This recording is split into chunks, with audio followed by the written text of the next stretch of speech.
மங்கள முரசு முழங்குங்களே, மாமரி மகனை பாடுங்களே.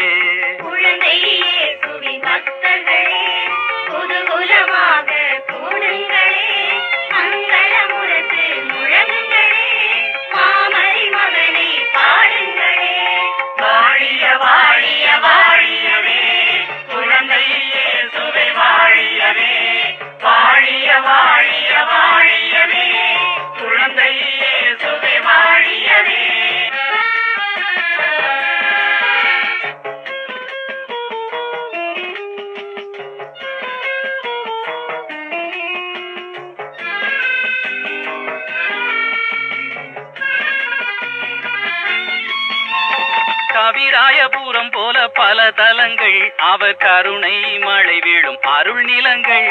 கவிராயபுரம் போல பல தலங்கள், அவர் கருணை மழை வீழும் அருள் நிலங்கள்.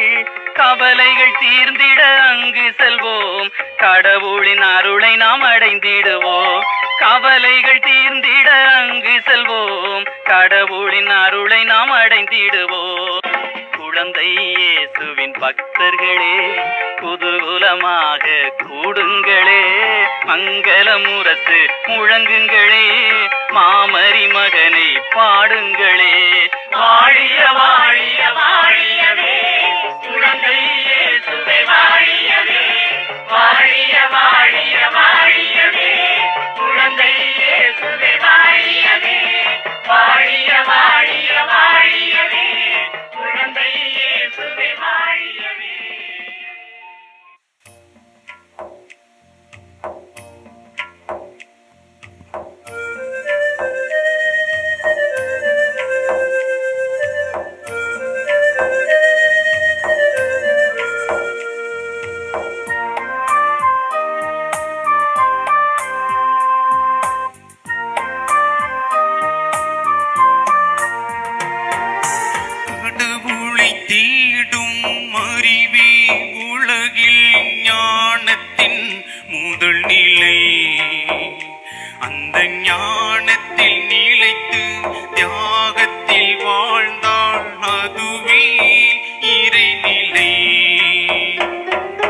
கடவுளை தேடும் அறிவே உலகில் ஞானத்தின் முதல் நிலை.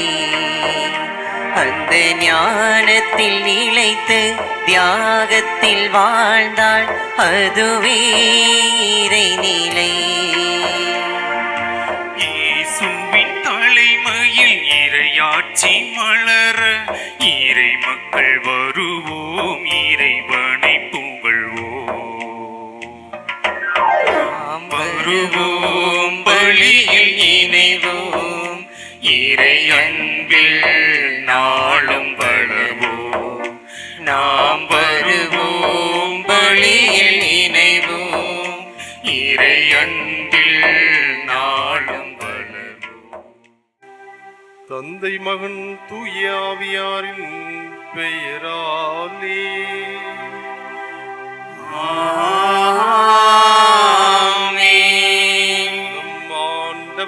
இயேசு கிறிஸ்துவின் அருளும் கடவுளின் அன்பும் தூய ஆவியாரின் நட்புறவும் உங்கள் அனைவரோடும் இருப்பதாக.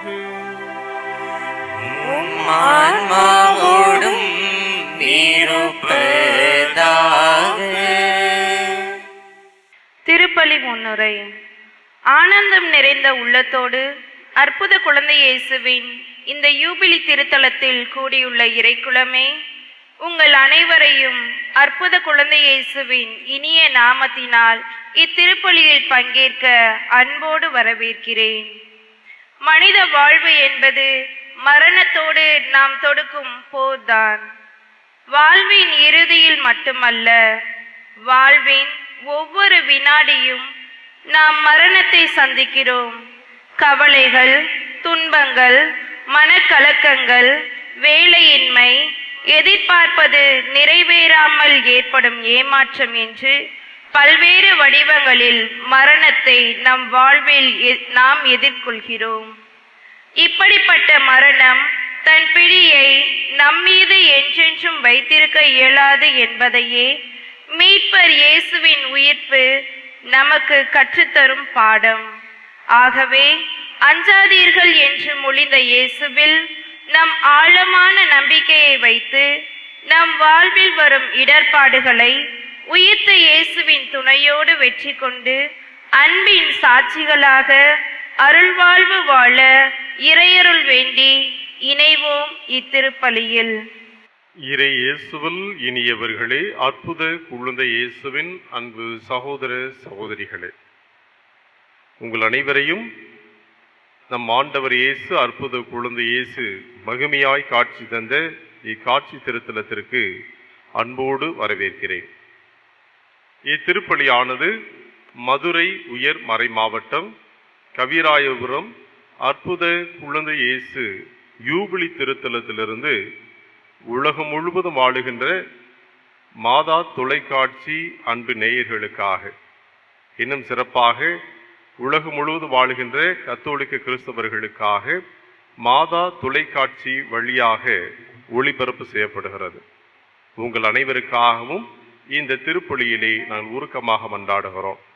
உயிர்த்த நம் ஆண்டவர் நம்மோடு முழுமையாக தங்கி நமது வாழ்விற்கு உயிர்ப்பின் ஆற்றல்களை தந்து நம்மை இந்த பிரபஞ்சத்தை அவரது உயிர்ப்பின் சக்தியால் நிறைக்க இப்பலியிலே மன்றாடுவோம். சிறப்பாக இந்த திருத்தலத்தின் மகத்துவமான பரிபூர்ண பலன்களை பெற்றுக்கொள்ள உருக்கமாக இந்த பலியிலே நாம் பங்கெடுப்போம். எல்லாம் வல்ல இறைவனிடமும் சகோதர சகோதரிகளே உங்களிடமும் நான் பாவி என்று ஏற்றுக்கொள்கிறேன். ஏனெனில் என் சிந்தனையாலும் சொல்லாலும் செயலாலும் கடமையில் தவறியதாலும் பாவங்கள் பல செய்தேன். என் பாவமே, என் பாவமே, என் பெரும் பாவமே. ஆகையால் இப்பொழுது கன்னியான புனித மரியாளையும் வானதூதர் புனிதர் அனைவரையும் சகோதர சகோதரிகளை உங்களையும் நம் இறைவனாகிய ஆண்டவரிடம் எனக்காக வேண்டிக் கொள்ள மன்றாடுகிறேன். எல்லாம் வல்ல இறைவன் நம் மீது இரக்கம் வைத்து நம் பாவங்களை மன்னித்து நம்மை நிலை வாழ்வுக்கு அழைத்து செல்வாராக. ஆமென்.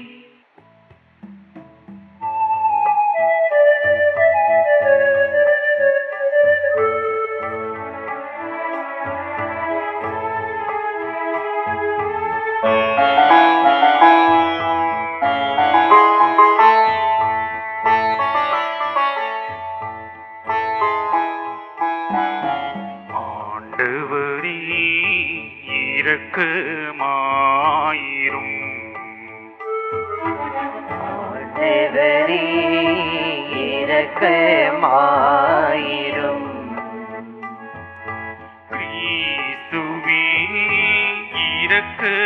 இரக்கமாயிரும். கிறிஸ்துவே இரக்கமாயிரும். ஆண்டவரே இரக்கமாயிரும். ஆண்டவரே இரக்கமாயிரும்.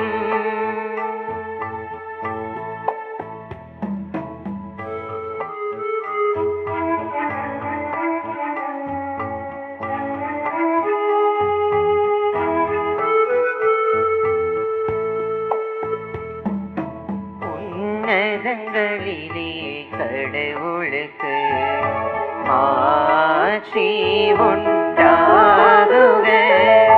உலகினிலே நல்மனத்தோர்க்கு அமைதி உண்டாகுக.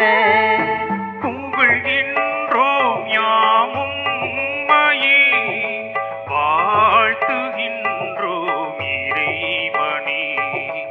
உமக்கு ஆராதனை புரிந்து உம்மை மாட்சிப்படுத்துகின்றோம் யாம். உமது மேலான மாட்சியின் பொருட்டு உமக்கு நன்றி கூறுகின்றோம். ஆண்டவராகிய இறைவனே, இணையில்லாத விண்ணரசே, ஆற்றல் அனைத்தும் கொண்டு இலங்கும் வல்ல தந்தை இறைவனே, ஒரே மகனாக உதித்த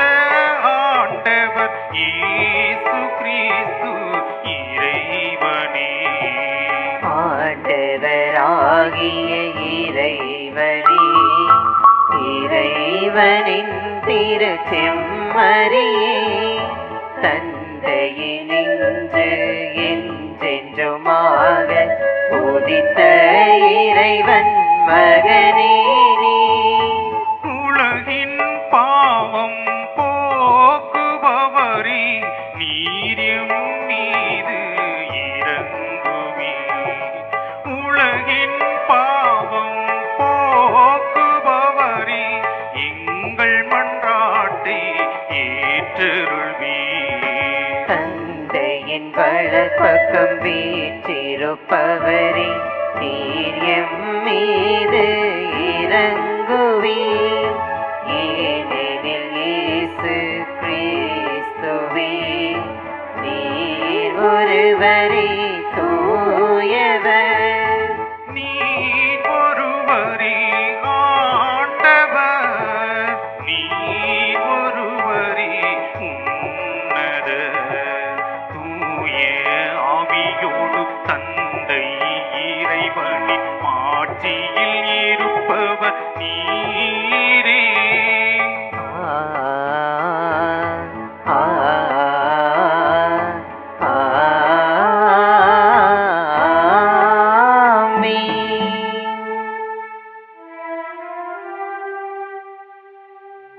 நம்பிக்கையுடன் மன்றாடுவோமாக.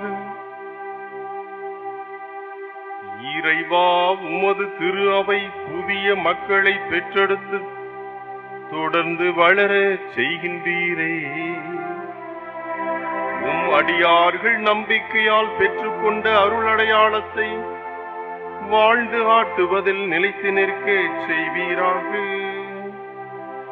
உம்மோடு தூய ஆவியாரின் ஒன்றுப்பில் ஒரே இறைவனா என்றென்றும் வாழ்ந்து ஆட்சி செய்கின்ற எங்கள் ஆண்டவரும் உம் திருமகனுமாகிய இயேசு கிறிஸ்து வழியாக உம்மை மன்றாடுகின்றோம்.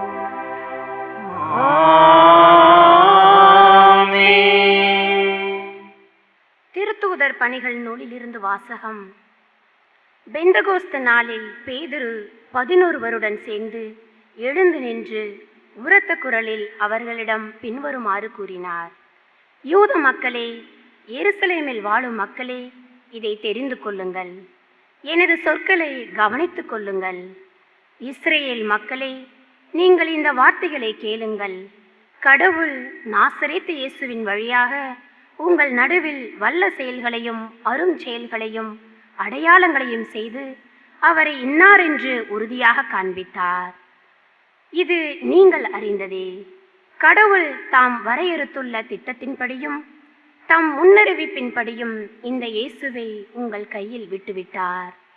நீங்கள் திருச்சட்டம் அறியாதார் மூலம் அவரை சிலுவையில் அறைந்து கொன்றீர்கள்.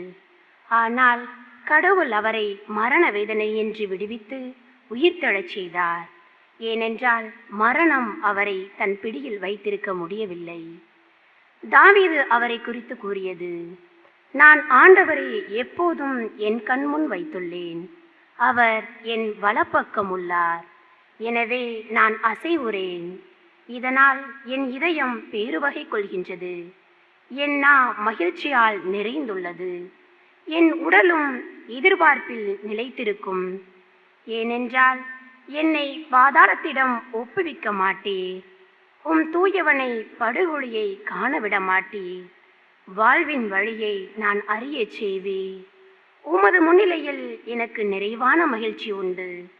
சகோதரர் சகோதரிகளே, நமது குல முதல்வராகிய தாவீதை குறித்து நான் சொல்வதை மறுக்க மாட்டீர்கள். அவர் காலமாகி அடக்கம் செய்யப்பட்டார். அவர் கல்லறை இந்நாள் வரை நம்மிடையே இருக்கிறது.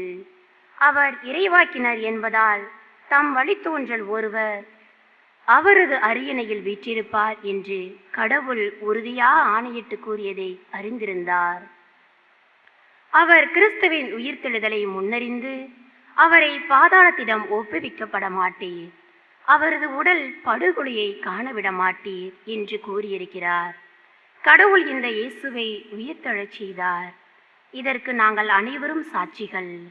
அவர் கடவுளின் வலப்பக்கத்துக்கு உயர்த்தப்பட்டு வாக்களிக்கப்பட்ட தூய ஆவியை தம் தந்தையிடமிருந்து பெற்று பொழிந்தருளினார். நீங்கள் காண்பதும் கேட்பதும் இதுதான்.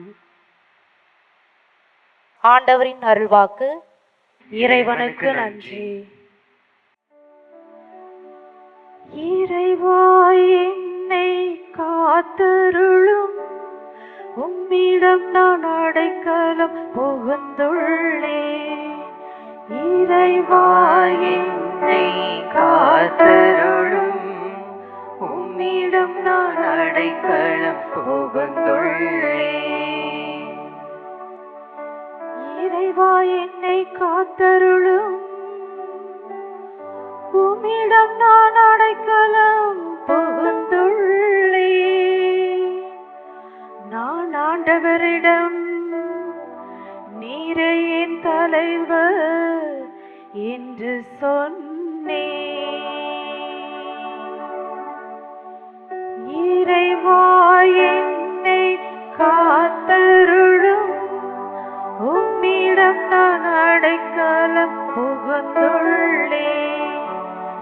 இறைவா என்னை காத்தருளும், உம்மிடம் நான் அடைக்கலம் புகுந்துள்ளேன். ஆண்டவர் தாமே என் உரிமை சொத்து, அவரே என் கிண்ணம், எனக்குரிய பங்கை காப்பவரும் அவரே. எனக்கு அறிவுரை வழங்கும் ஆண்டவரை போற்றுகின்றேன். இரவில் கூட என் மனச்சான்று என்னை எச்சரிக்கின்றது. ஆண்டவரை எப்போதும் என் கண்முன் வைத்துள்ளேன். அவர் என் வலப்பக்கம் உள்ளார். எனவே நான் அசைவுறேன். இறைவா என்னை காத்தருளும், உம்மிடம் நான் அடைக்கலம் புகுந்துள்ளேன். இறைவா என்னை காத்தருளும், உம்மிடம் நான் அடைக்கலம் புகுந்துள்ளேன். என் இதயம் மக்களிக்கின்றது, என் உள்ளம் மகிழ்ந்து தொழுகின்றது. என் உடலும் பாதுகாப்பில் நிலைத்திருக்கும். ஏனெனில் என்னை பாதாளத்திடம் ஒப்புவிக்க மாட்டேன்.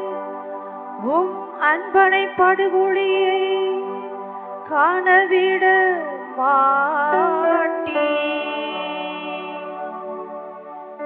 இறைவா என்னை காத்தருளும், உம்மிடம் நான் அடைக்கலம் புகுந்துள்ளேன்.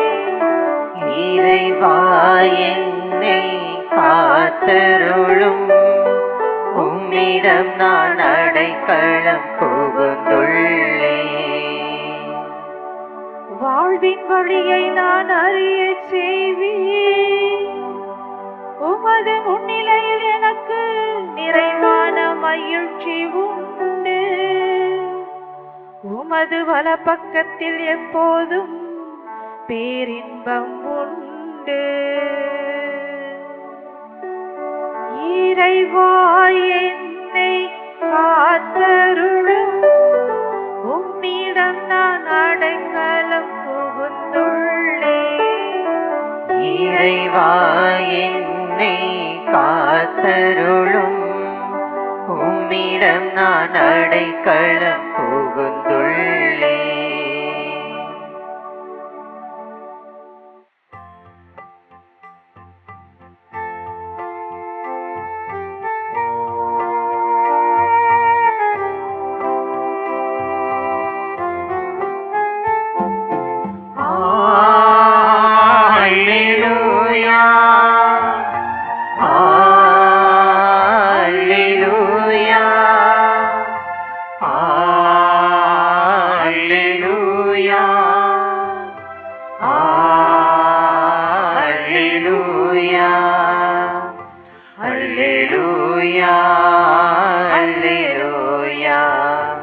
Alleluia, alleluia, அல்லேலூயா அல்லேலூயா அல்லேலூயா அல்லேலூயா.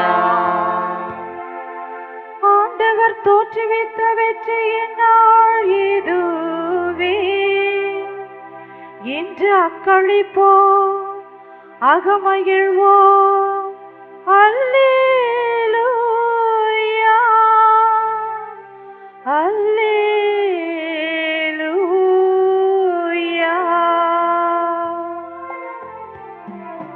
அல்லேலூயா அல்லேலூயா அல்லேலூயா அல்லேலூயா. ஆண்டவர் உங்களோடு இருப்பாராக. ஆன்மாவோடும் இருப்பாராக. புனித மத்தேயு எழுதிய நற்செய்தியிலிருந்து வாசகம். ஆண்டவரே மாட்சி உமக்கே. அக்காலத்தில் கல்லறையில் இயேசுவை காண வந்த பெண்கள் கல்லறையை விட்டு விரைவாக புறப்பட்டு சென்றார்கள். அவர்கள் அச்சமுற்றாலும் அதே வேளையில் பெருமகிழ்ச்சியுற்றவர்களாய் அவருடைய சீடருக்கு அறிவிக்க ஓடினார்கள். திடீரென்று இயேசு அவர்களை எதிர்கொண்டு வந்து வாழ்த்தினார். அவர்கள் அவரை அணுகி அவர் காலடிகளை பற்றி கொண்டு பணிந்து நின்றார்கள். அப்பொழுது இயேசு அவர்களிடம், அஞ்சாதீர்கள், என் சகோதரர்களிடம் சென்று அவர்களை கலிலேயாவுக்கு போகுமாறு சொல்லுங்கள், அங்கே அவர்கள் என்னை காண்பார்கள் என்றார். அவர்கள் போய்க் கொண்டிருந்த போது காவல் வீரருள் சிலர் நகரத்திற்குள் சென்று நிகழ்ந்தவை யாவற்றையும் தலைமை குருக்களுக்கு அறிவித்தனர். அவர்கள் மூப்பர்களுடன் கூடி கலந்து ஆலோசித்து அப்படை வீரருக்கு மிகுதியாக பணம் கொடுத்து, நாங்கள் தூங்கிக் கொண்டிருந்த போது இயேசுவின் சீடர் இரவில் வந்து அவரது உடலை திருடிச் சென்று விட்டனர் எனச் சொல்லுங்கள். ஆளுநர் இதை கேள்வியுற்றால் நாங்கள் அவரை நம்பச் செய்து நீங்கள் தொல்லைக்கு உள்ளாகாதபடி பார்த்துக் கொள்வோம் என்று அவர்களிடம் கோரினார்கள். அவர்களும் பணத்தை பெற்றுக்கொண்டு தங்களுக்கு அவர்கள் சொல்லிக் கொடுத்தவாறே செய்தார்கள். இந்நாள் வரை இந்த வதந்தி யூதரிடையே பரவி இருக்கிறது.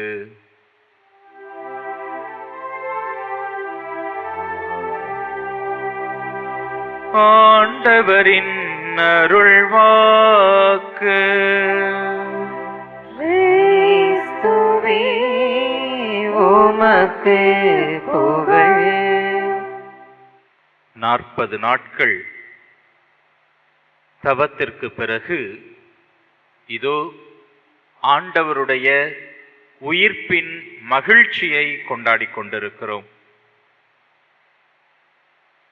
ஆண்டவர் உயிர்த்து விட்டார், அல்லேலூயா என்று அல்லேலூயா கீதம் முழங்க ஆண்டவருடைய உயிர்ப்பின் மகிழ்ச்சியை பகிர்ந்து கொள்ளுகிறோம். இந்த உயிர்ப்பு பெருவிழாவை ஆங்கிலத்திலே ஈஸ்டர் என்று சொல்லுகிறார்கள். ஈஸ்ட் என்றால் கிழக்கு என்று நமக்கு தெரியும். அதோடு பொருந்துகிற ஈஸ்டர் என்று ஏன் இந்த விழாவை சொல்லுகிறார்கள்? மேற்கிலே மறைகின்ற சூரியன் புதிதாய் கிழக்கிலே உதிப்பது போல சூரியனாம் கிறிஸ்துவும் உயிர்த்தெழுந்திருக்கிறார், உதித்தெழுந்திருக்கிறார் என்பதை உலகிற்கு பறைசாற்றும் விதமாக இந்த நாளை ஈஸ்டர் என்று நாம் கொண்டாடுகிறோம். சாவு, இருள் இவற்றின் ஆட்சி முறியடிக்கப்பட்டு வெற்றி வீரராக வாழ்வின் வழியாக ஒளியாக இறைவன் உதித்திருக்கிறார் என்பதை நாம் பல்வேறு விதங்களிலே இந்த நாளிலே அடையாளப்படுத்துகிறோம்.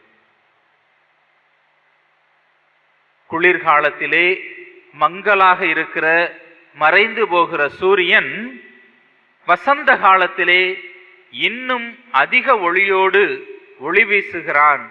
அதுபோல பாவத்தினாலே மங்கலான நம் வாழ்வு, இருளான நம் வாழ்வு ஆண்டவருடைய உயிர்ப்பினாலே ஒளியாகிறது என்பதன் அடையாளமாகவும் இந்த ஈஸ்டர் பெருவிழா ஒளி பெருவிழாவாக இருக்கிறது. உயிர்ப்பை பற்றி நாம் எப்படி புரிந்து கொள்ளுகிறோம்? விவிலிய பின்னணியிலே நாம் வாசித்து பார்த்தோம் என்றால் சில தவறான புரிதல்கள் கூட வருவதற்கு வாய்ப்பு இருக்கிறது. உதாரணத்திற்கு, இறந்த லாசரை ஆண்டவர் உயிர்ப்பிக்க செய்தார். ஆக லாசரும் இறந்திருந்தார், மீண்டும் உயிரோடு வந்தார். ஆனால் மீண்டும் அவர் இறந்திருக்கிறார். அதுதான் வரலாற்று செய்தியாக இருக்க முடியும். ஆக உயிர்ப்பு, ஆண்டவருடைய உயிர்ப்பு என்பது அத்தகைய உயிர்ப்பு அல்ல. ஆண்டவர் இயேசுவும் இறந்திருந்தார், உயிர்த்து விட்டார், மீண்டும் அவர் இறந்து போவார் என்பதாக உயிர்ப்பிக்கப்பட்ட லாசரை போல அல்லது ஏழை கைம்பெண்ணின் மகனை போல அந்த உயிர்ப்பு ஆண்டவருடைய உயிர்ப்பு அல்ல. தன்னோடு இருந்த சீடர்களுடைய உள்ளத்தில் இயேசுவின் இறப்பிற்கு பிறகு ஒரு அச்சம் ஆட்கொள்ளுகிறது. இந்த உயிர்ப்பு என்பது அந்த அச்சம் நீங்க பெற்று அவர்கள் நம்பிக்கையோடு ஒரு மறுமலர்ச்சி பெறுகிறார்கள். அதுவே உயிர்ப்பாக இருக்க முடியும் என்கிற கருத்தியல் உயிர்ப்பை கூட ஒரு சிலர் சொல்லுகிறார்கள். அதுவும் ஒரு தவறான புரிதல். சீடர்களுடைய உள்ளத்திலே நிகழ்ந்த ஒரு மாற்றம் அது மட்டுமாக இல்லை உயிர்ப்பு. நம் ஆண்டவருடைய உயிர்ப்பு என்பது இன்னும் அதைவிட மேலானதாக இருக்கிறது. இம்மையை சார்ந்திருந்த நம் இறைமகன் இயேசு மறுமைக்கு உரியவராய் மாறுகிறார். கடவுள் தன்மையில் விளங்கிய அவர், கடவுளுக்கு இணையாக அந்த நிலையிலே இருந்த அவர், அதே நிலையை பற்றி கொள்ளாமல் சாவை ஏற்கும் அளவிற்கு தன்னையே தாழ்த்தி கொண்டார். அதுதான் மனித பிறப்பாக இருந்தது. மீண்டுமாக தன்னுடைய அந்த கடவுள் தன்மை மறுமைக்கான நிலையை அடைகின்ற ஒரு நிலையாக இருக்கிறது. அதுவரை காலத்திற்குள் தன்னை அடக்கி இருந்த இறைவன் முதல் நூற்றாண்டிலிருந்து அந்த முதல் நூற்றாண்டுக்குள்ளாக அல்லது முதல் ஆண்டிலிருந்து ஒரு 33 ஆண்டுகளுக்குள்ளாக அவர் வாழ்ந்திருக்கிறார் வரலாற்றில் என்று காலத்திற்குள்ளாக தன்னை அடக்கி இருந்த இறைவன் காலங்களை கடந்தவராக இருக்கிறார். விவிலியத்திலே பல இடத்திலே பார்க்கிறோம். ஆபிரகாம் இவரை காண்பதற்காக காத்திருந்தார், இவருடைய காலத்தை கண்ட பிறகு அதை மகிழ்ச்சியுற்றார் என்று இறைமகன் இயேசுவே ஒரு இடத்திலே சொல்லுவதை பார்க்கிறோம். ஆக காலத்தை கடந்தவராக இறைமகன் மாறி இருக்கிறார் இந்த உயிர்ப்பின் வழியாக. அதுவரை வரலாற்றில் வாழ்ந்த இறைமகன் இந்த உயிர்ப்பிற்கு பிறகு அவரே வரலாறாக மாறி இருக்கிறார். வரலாற்றை கிறிஸ்துவுக்கு முன் கிறிஸ்துவுக்கு பின் என்று பிரித்து சொல்லுகிற அளவிற்கு கிறிஸ்துவே ஒரு வரலாறாக மாறுகிறார். ஆக அன்புக்குரியவர்களே, இறந்து உயிர்த்த விவிலிய மாந்தர்கள் பலருடைய உயிர்ப்பை விட இயேசுவினுடைய உயிர்ப்பு வித்தியாசமானது. அவர் காலமெல்லாம் வாழக்கூடியவராக, விண்ணுக்கு உரியவராக, எக்காலத்திலும் நிலைத்து நிற்பவராக மாறி இருக்கிறார். அதனால்தான் இந்த உயிர்ப்பிற்கு பிறகு வரக்கூடிய நாட்களிலே நாம் வாசிக்கின்றோம். எம்மாவுக்கு செல்லக்கூடிய சீடர்களோடு இயேசு நடந்து செல்லுகிறார். அங்கே கல்லறையிலே தோட்டக்காரரை போல ஆண்டவர் தன்னை வெளிப்படுத்துகிறார். பூட்டிய அறைகளுக்குள்ளாக சீடர்கள் நடுங்கி உள்ளே இருந்த பொழுது அந்த அறைக்குள்ளாகவும் நுழைந்து வந்து ஆண்டவர் தன்னை வெளிப்படுத்துகிறார் என்று பல்வேறு வெளிப்பாடுகளை தொடர்ந்து நாம் வரக்கூடிய நாட்களிலே பார்க்கிறோம். புனித அந்தோணியார் கூட விவிலியத்தை வாசிக்கிற பொழுது ஆண்டவர் இயேசுவினுடைய அந்த வெளிப்பாடை உணர்ந்திருப்பதாக அவருடைய திருவுருவங்களிலே நாம் பார்க்கிறோம். ஆக இறைவன் காலங்களை கடந்து தன்னை வெளிப்படுத்தக்கூடிய ஒரு மனிதராக மாறுகிறார். முழுமையான இறைவனாகவும் மீண்டுமாக தன்னை மெய்ப்பிக்கிறார். உலகம் முடியும் வரை இதோ எந்நாளும் நான் உங்களோடு இருக்கிறேன் என்று சொன்ன இறைவன் இந்த உயிர்ப்பின் வழியாக தனது இருத்தலை உலகின் முடிவு வரைக்கும் இந்த உலகத்திலே வைத்திருக்கிறார், நிலைநிறுத்தி இருக்கிறார் என்றுதான் சொல்ல வேண்டும். இந்த உயிர்ப்பை குறித்து விவிலிய இந்த வாசகங்கள் போகிற பொழுது சில முரண்பாடுகளை பார்க்க முடிகிறது. ஆண்டவருடைய இயேசுவினுடைய அந்த இறப்பு காலத்தில் நடந்த முரண்பாடுகள். இந்த தலைமை குருக்கள், பரிசேயர்கள், யூத தலைவர்கள் ஆண்டவருடைய எந்த ஒரு வார்த்தைகளையும் எளிதில் ஏற்றுக்கொள்ளவில்லை. இயேசு உயிரோடு இருந்த பொழுது அவர் சொன்ன வார்த்தைகளையோ அவர் செய்த அற்புதங்களை கூட ஐயத்தோடு தான் பார்த்தார்கள். ஆனால் சிலுவையில் அறையுண்ட இயேசுவை பார்த்த பிறகு அவர்களுக்குள் இன்னொரு ஐயம் உண்டாகிறது.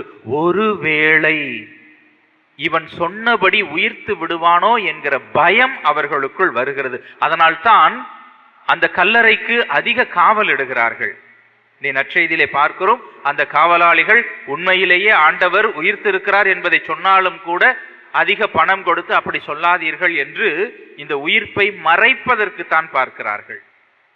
ஆக இயேசுவை நம்பாத தலைமை குருக்கள் ஆண்டவருடைய இறப்பு அடக்கத்தின் பொழுது ஒருவேளை அவர் உயிர்த்து விடக்கூடும் என்கிற அந்த நம்பிக்கையை உள்ளத்திற்குள் ஒரு ஐயப்பாடாக எழுப்பிக் கொள்வதை நாம் பார்க்கிறோம். நம்பிக்கையின் முரண்பாடு. ஆனால் இயேசுவோடு இருந்த சீடர்களுக்கு ஆண்டவர் உயிர்த்து விடுவார் என்பதில் கொஞ்சம் கூட அந்த ஒரு நினைப்பு இல்லை, நம்பிக்கை இல்லை என்றே சொல்ல வேண்டும். அதனால்தான் அடக்கம் செய்த அடுத்த நாள் நறுமண தைலத்தை கொண்டு வருகிறார்கள் பெண்கள். சீடர்கள் அஞ்சி நடுங்கிக் கொண்டு அறைகளில் சென்று ஒளிந்து கொள்ளுகிறார்கள். அவர் மீண்டும் சொன்னபடி 3ஆம் நாள் உயிர்த்தெழுவார் என்கிற நம்பிக்கை அவர்களுக்குள் இருந்ததாக தெரியவில்லை. ஆனால் உயிர்த்த ஆண்டவரை பார்த்த பிறகு அந்த பயம் நீங்குகிறது, அந்த அச்சம் நீங்குகிறது. அதன் பிறகு அவர்கள் நம்பிக்கையோடு சென்று நற்செய்தியை அறிவிக்கிறார்கள். அதைத்தான் திருத்துதர் பணிகள் நூலிலே பல இடங்களிலே அவர்களுடைய அறிவிப்பு போதனை நாம் பார்க்கிறோம். வாழ்வுக்கு ஊற்றானவரை நீங்கள் கொன்றீர்கள், ஆனால் கடவுள் இறந்த அவரை உயிர்த்தெழச் செய்திருக்கிறார் என்று நம்பிக்கையோடு அறிக்கையிடுகிறார்கள். ஆகவே நாம் அனைவரும் இனிமேல் சாக மாட்டோம், நம்முடைய வாழ்வு வேறு ஒரு வாழ்வாக மாற்று உருதான் பெறப்போகிறது என்பதை திருத்தூதர்கள் ஆழமாக உணர்ந்து கொள்ளுகிறார்கள். ஆக அன்புக்குரியவர்களே, ஆண்டவருடைய உயிர்ப்பு பெருவிழாவின் இந்த பாஸ்கா கால நாட்களிலே இறைவனுடைய இந்த உயிர்ப்பு நமக்கு சொல்லக்கூடியது 3 காரியங்களை நாம் புரிந்து கொள்ள வேண்டும். ஒன்று, இறைவன் இந்த உயிர்ப்பின் வழியாக, தன்னை வெளிப்படுத்துவதன் வழியாக நம்மை அழைக்கின்றார். ஆண்டவருடைய உயிர்ப்பு அனுபவத்தை நாமும் பெற்றுக்கொள்ள வேண்டும் என்று நமக்கு அழைப்பு கொடுக்கிறார். ஆண்டவர் வாழ்ந்த காலத்தில் கூட பல இடங்களில் ரபி நீ எங்கே தங்கி இருக்கிறீர் என்கிற பொழுதெல்லாம் வந்து பாருங்கள் என்பதுதான் ஆண்டவருடைய பதில் மொழியாக இருக்கிறது. சமாரிய பெண் தனக்கு நிகழ்ந்ததையெல்லாம் ஒருவர் கூறுகிறார், அவர் இறைவாக்கினராக இருப்பாரோ என்று தன்னுடைய ஊருக்கு சென்று அறிவிக்கின்ற பொழுது அந்த மக்களிடத்திலே அவர் சொன்னது, இதோ எனக்கு நிகழ்ந்தவற்றையெல்லாம் ஒருவர் சொல்லுகிறார், நீங்களும் வந்து பாருங்கள் என்று தன்னுடைய ஊர் மக்களை அழைத்து ஆண்டவருடைய அனுபவத்தை பெறச் செய்கிறார். ஆக அன்புக்குரியவர்களே, உயிர்ப்பிலே நாமும் உயிர்த்த ஆண்டவருடைய அனுபவத்தை ஆண்டவரிடம் சென்று அந்த அனுபவத்தை நாமும் பெற்றுக்கொள்ள வேண்டும். அதற்காக அழைப்பு கொடுக்கிறார். இறைவன் ஆண்டவரிடத்திலே வந்து நாம் அந்த அனுபவத்தை பெற வேண்டும் என்கிற ஒரு அழைப்பை கொடுக்கிறார். இரண்டாவது, அந்த அழைத்தல் ஒரு அனுபவமாக மாற வேண்டும். அந்த பெண்கள் தொடக்கத்தில் சீடர்கள் வெற்று கல்லறைகளைத்தான் பார்க்கிறார்கள். வெற்று கல்லறைகள் ஒரு நம்பிக்கையை தருகிறது. எலும்புகள் இருந்திருக்க வேண்டிய அந்த கல்லறையில் எதுவும் இல்லை, வெள்ளை துணிதான் சுற்றி வைக்கப்பட்டிருக்கிறது. ஆனால் அந்த காட்சியானது அவர்களுக்குள் ஒரு நம்பிக்கையை தருகிறது. ஆக ஒரு அனுபவமாக மாறுகிறது. அவர் இதோ நமக்குள்ளாக வாழ்பவராக இருக்கிறார் என்கிற அனுபவம். ஆக ஒரு அழைப்பு ஒரு அனுபவமாக மாறுகிறது. இந்த அனுபவம் பெற்றவர்கள் தங்களுடைய இடத்திலேயே இருந்து விடக்கூடாது, அனுப்பப்பட வேண்டும். அதுதான் மூன்றாவதாக இருக்கிறது. உயிர்த்த ஆண்டவருடைய அனுபவத்தை பெற்றவர்கள் தாங்கள் பெற்ற அந்த நம்பிக்கையை, அந்த உயிர்ப்பின் மகிழ்ச்சியை பறைசாற்றுவதற்கு அனுப்பப்பட வேண்டும். நற்செய்தியில அதைத்தான் பார்க்கிறோம். அந்த பெண்கள் அனுப்பப்படுகிறார்கள். சீடர்களிடம் சென்று சொல்லுங்கள், அவர்கள் கல்லறைகளுக்கு வர வேண்டாம், கலிலேயாவிற்கு செல்ல சொல்லுங்கள், அங்கே வந்து நான் அவர்களை சந்திப்பேன் என்கிற அந்த நற்செய்தியை அறிவிக்க ஆண்டவர் இயேசு அவர்களுக்கு பணிக்கிறார். அன்புக்குரியவர்களே, உயிர்ப்பை கொண்டாடுகிறவர்கள், அனுபவித்தவர்கள், அறிவிப்பவர்களாக மாற வேண்டும். அதற்கான அழைத்தலைத்தான் நாம் பெறுகிறோம். இந்த உயிர்ப்பு காலத்திலே நாம் மீண்டும் கல்லறைக்கு செல்பவர்களாக இல்லாமல், நம்முடைய பழைய நிலைக்கு செல்பவர்களாக இல்லாமல், கலிலேயா நோக்கி செல்பவர்களாக, நம்பிக்கையோடு ஆண்டவரை சந்தித்து அந்த அனுபவத்தை அறிவிக்கக்கூடியவர்களாக செல்வோம். இறுதியாக வழக்கமாக இறந்தவரை குறித்து சொல்லுகிற பொழுது, அவருக்காக ஜெபியுங்கள் என்று சொல்லுகிற பொழுது நாம் பயன்படுத்தக்கூடிய வார்த்தை RIP. RIP என்றால் ரெஸ்ட் இன் பீஸ் என்று சொல்லுகிறோம். ஆண்டவர் இயேசுவை சிலுவையில் அறைந்த பொழுது இந்த யூதர்களும் அந்த யூத தலைவர்களும் கூட ஆண்டவர் இயேசுவை பார்த்து RIP என்றுதான் சொன்னார்கள். அந்த RIP என்றால் ரெஸ்ட் இன் பீஸ் அல்ல, ரைஸ் இஃப் பாசிபிள், உன்னால் முடிந்தால் மீண்டும் உயிர்த்தெழுந்து பார் என்று ஆண்டவருக்கு அந்த ஒரு சவாலை கொடுக்கிறார்கள். உயிர்த்த ஆண்டவர் நம் அனைவருக்கும் இன்று மெய்ப்பித்து காட்டி சொல்லி இருப்பதும் RIP, ரெஸ்ட் இன் பீஸ் அல்ல, ரெசரக்ஷன் இஸ் பாசிபிள் என்று சொல்லுகிறார். ரைசிங் இஸ் பாசிபிள் என்று சொல்லுகிறார். வீழ்வது வீழ்ச்சி அல்ல, வீழ்ந்தே கிடப்பதற்காக நாம் படைக்கப்படவில்லை, மீண்டும் மாற்றூறு பெற வேண்டும், உயிர் பெற்று எழ வேண்டும். Resurrection is possible.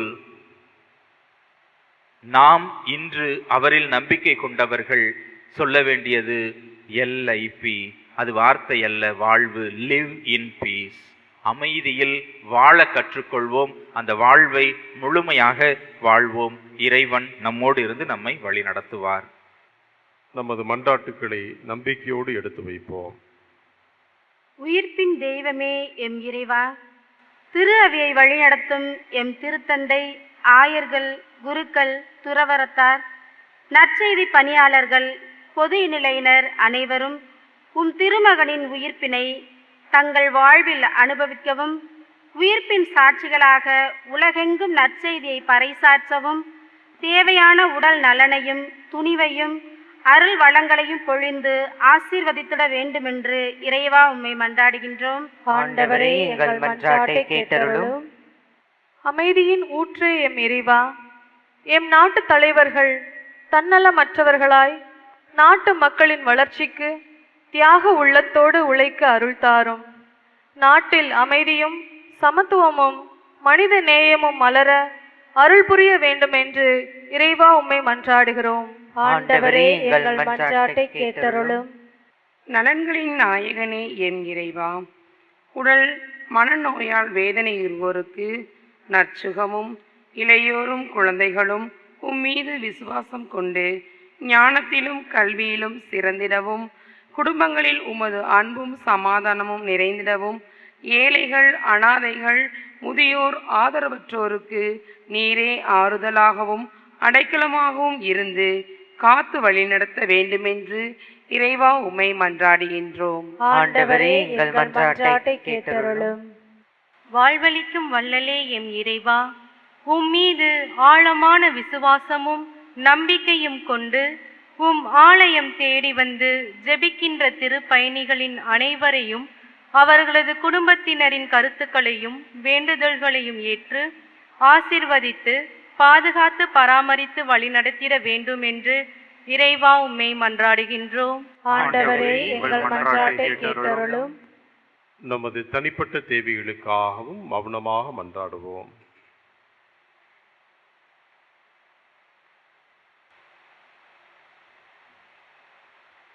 இறைவா, இங்குள்ள மக்களின் வாழ்வு பல்வேறு தேவைகளால் ஏற்படும் கவலைகளுக்கு உள்ளாகி இருக்கிறதென நீர் அறிவீர். நம்பிக்கையாளர் நேர்ந்தளிக்கும் மன்றாட்டுகளை ஏற்று அவர்கள் விரும்பி கேட்பதை தந்தருள்வீராக. எங்கள் ஆண்டவராகிய கிறிஸ்து வழியாக மன்றாடுகிறோம். ஆமென்.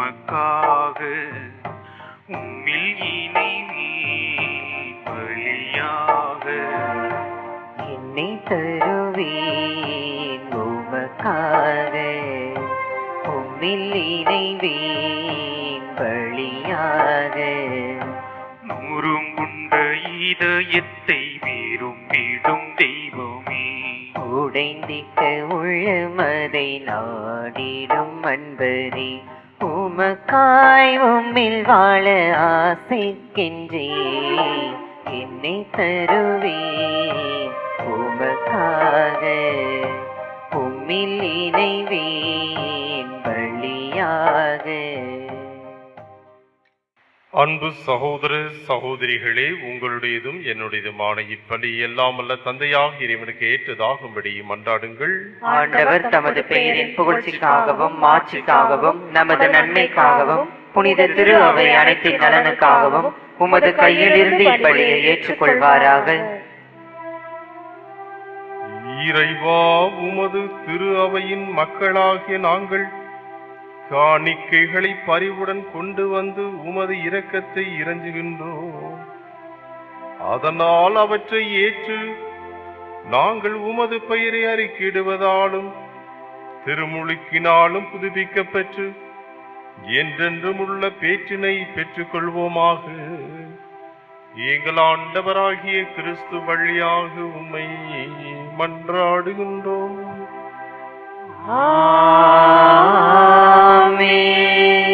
ஆண்டவர் உங்களோடு இருப்பாராக.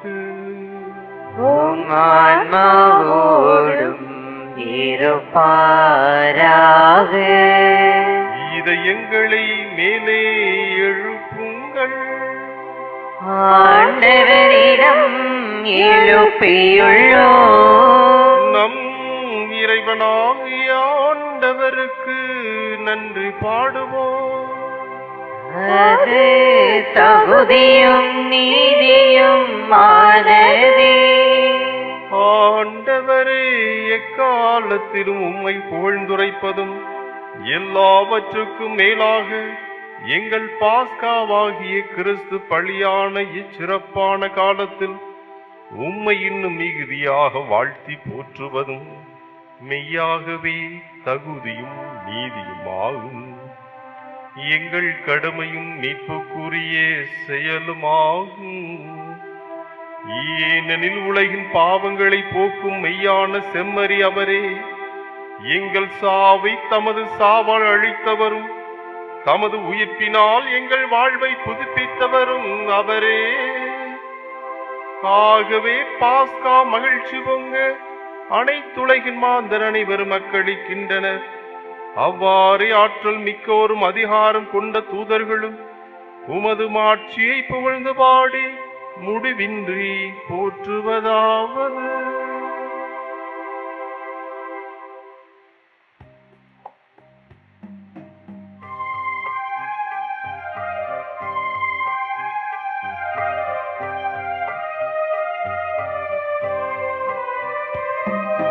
தூயவர் தூயவர் தூயவர் வான் படைகளின் கடவுளாம் ஆண்டவர்.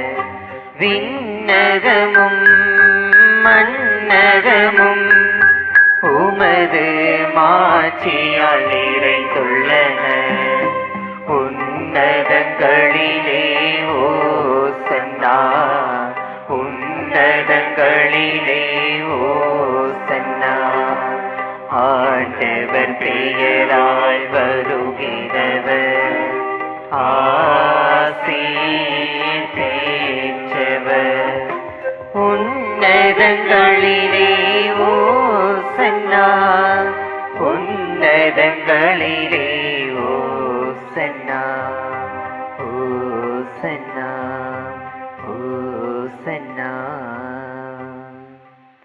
ஆண்டவரே, நீர் மெய்யாகவே தூயவர், தூய்மை அனைத்திற்கெல்லாம் ஊற்று.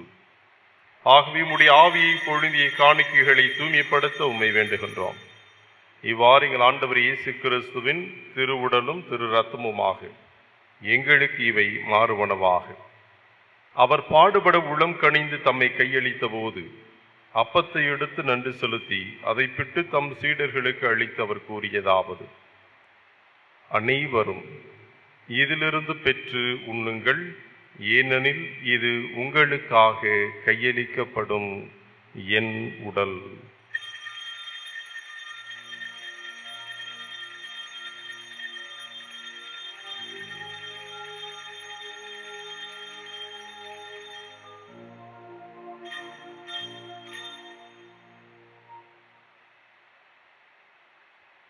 அவ்வண்ணமே இரவு விருந்தை அருந்திய பின் கிண்ணத்தையும் எடுத்து மீண்டும் உமக்கு நன்றி கூறி தம் சீடர்களுக்கு அளித்தவர் கூறியதாவது: அனைவரும் இதிலிருந்து பெற்று பருகுங்கள், ஏனெனில் இது புதிய நிலையான உடன்படிக்கைக்குரிய என் இரத்தத்தின் கிண்ணம்.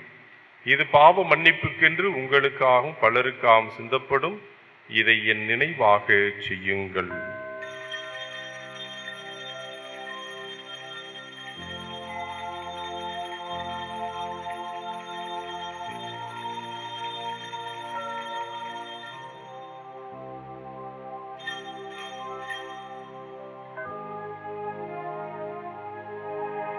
இது நம் நம்பிக்கையின் மறை பொருள். ஆண்டவரே, நீர் வருமளவும் உமது இறப்பினை அறிக்கையிடுகின்றோம், உமது உயிர்ப்பினையும் எடுத்துரைக்கின்றோம். ஆகவே ஆண்டவரே, நாங்கள் கிறிஸ்துவின் இறப்பினையும் உயிர்ப்பினையும் நினைவு கூர்ந்து வாழ்வு தரும் அப்பத்தையும் மீட்பளிக்கும் கிண்ணத்தையும் ஒப்புக் கொடுக்கின்றோம். ஓம் திருமுன் நின்று உமக்கு ஊழியம் புரிய தகுந்தவர்கள் என எங்களை ஏற்றுக்கொண்டீர். எனவே நாங்கள் உமக்கு நன்றி செலுத்துகின்றோம். மேலும் கிறிஸ்துவின் உடலிலும் இரத்தத்திலும் பங்கு கொள்ளும் எங்களை தூய ஆவியார் ஒன்று சேர்க்க வேண்டும் என உம்மை தாழ்மையுடன் மன்றாடுகிறோம். ஆண்டவரே, உலகெங்கும் பரவியிருக்கும் உமது திரு அவையை நினைவு கூர்ந்தருளும். எங்கள் திருத்தந்தை பிரான்சிஸ், எங்கள் மறைமாவட்ட அப்போஸ்தலிக்க பரிபாலகர் ஆயர் அந்தோணிசாமி, எல்லா திருநிலையினர் ஆகிய அனைவரோடும் உமது திரு அவை அன்பில் நிறைவு பெறச் செய்தருளும்.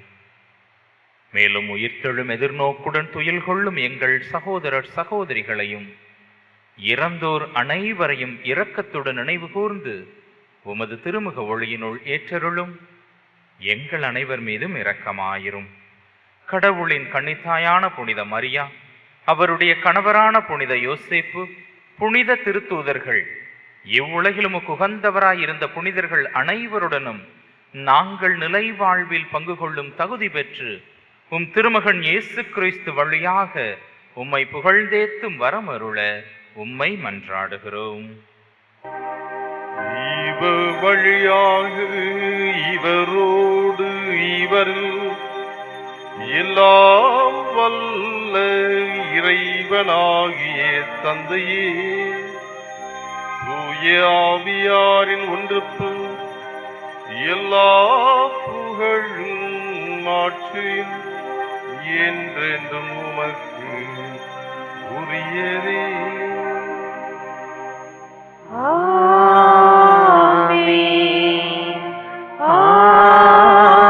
ஆமென். ஆமென்.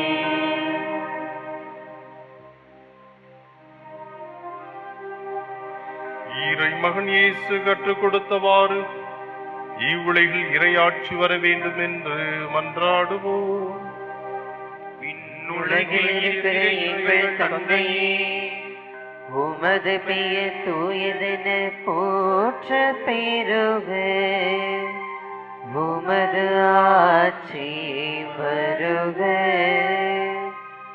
உமது திருவுளம் விண்ணுலகில் நிறைவேறுவது நிறைவேறுவது போல மண்ணுலகிலும் நிறைவேறுக.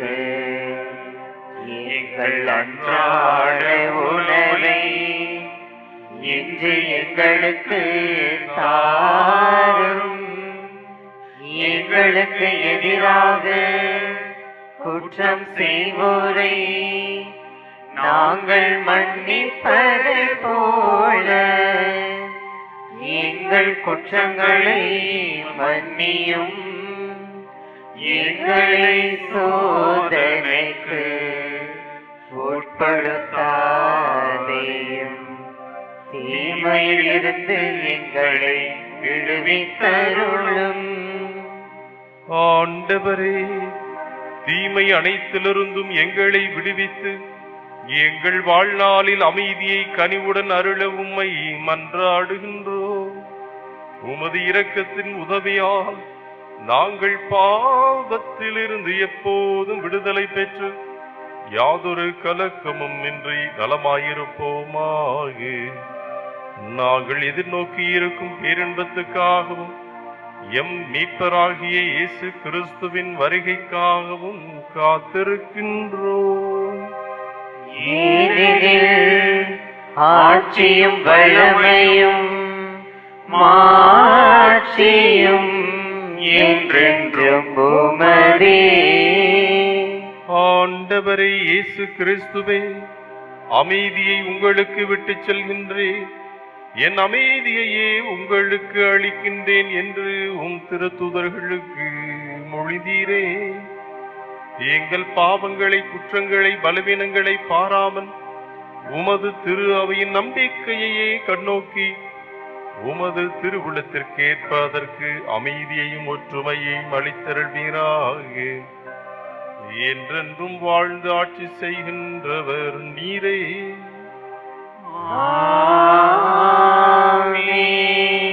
ஆண்டவர் இயேசு வழங்கும் அன்பும் அமைதியும் உங்கள் அனைவரோடும் இருப்பதாக. உம் ஆன்மாவோடும் இருப்பதாக. ஒருவருக்கொருவர் உயிர்த்த நம் ஆண்டவர் இயேசு கிறிஸ்து வழங்குகின்ற அமைதியையும் அன்பையும் தெரிவித்து மகிழ்வோம். அமைதியும் அன்பும்.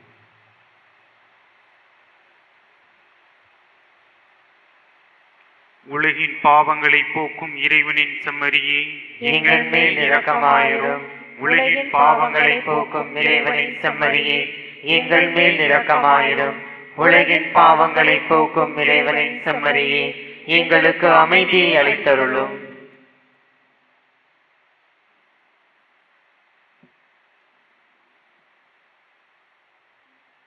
இதோ இறைவனின் செம்மறி, இவரே உலகின் பாவங்களை போக்குகின்றவர். இச்செம்மறியின் இனிய விருந்துக்கு அழைக்க பெற்றிருக்கின்ற நாம் அனைவரும் உண்மையாகவே பேறு பெற்றோர். ஆண்டவரே, நீர் என் இல்லத்தில் எழுந்தருள நான் தகுதியற்றவன். ஆனால் ஒரு வார்த்தை மட்டும் சொல்லியருளும், எனது ஆன்மா நலமடையும்.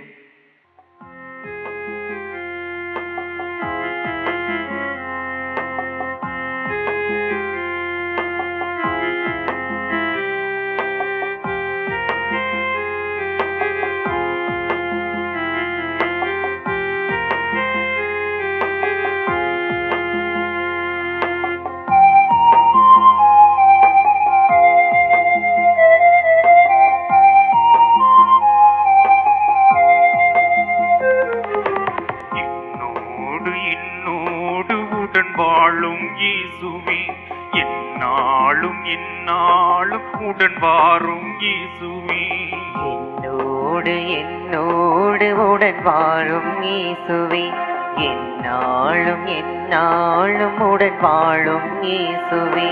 உணவாய் வந்தாய், உடலை தந்தாய், உறவாய் வந்தாய், உயிரை தந்தாய். உணவாய் வந்தாய், உடலை தந்தாய், உறவாய் வந்தாய், உயிரை தந்தாய். என்னோடு உடன் வாழும் இயேசுவே, என்னாலும் என்னாலும் உடன் வாழும் இயேசுவே. நன்றி கூறி மன்றாடுவோமாக. ஆண்டவரை, பாஸ்கா மறை நிகழ்வின் அருள் எங்கள் மனங்களில் பொங்கி வழிய உம்மை வேண்டுகின்றோம்.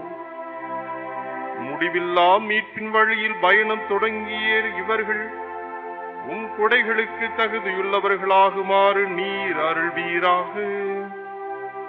எங்கள் ஆண்டவராகிய கிறிஸ்து வழியாக உம்மை மன்றாடுகின்றோம்.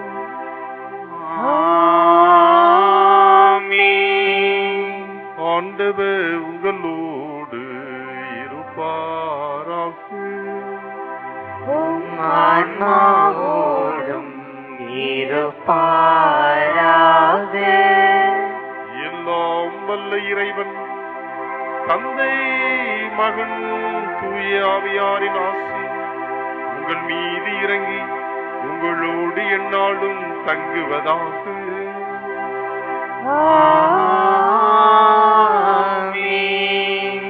சென்று வாழுவோம், கடவுள் நம்மோடு. அல்லேலூயா, அல்லேலூயா. இறைவனுக்கு நன்றி. அல்லேலூயா, அல்லேலூயா.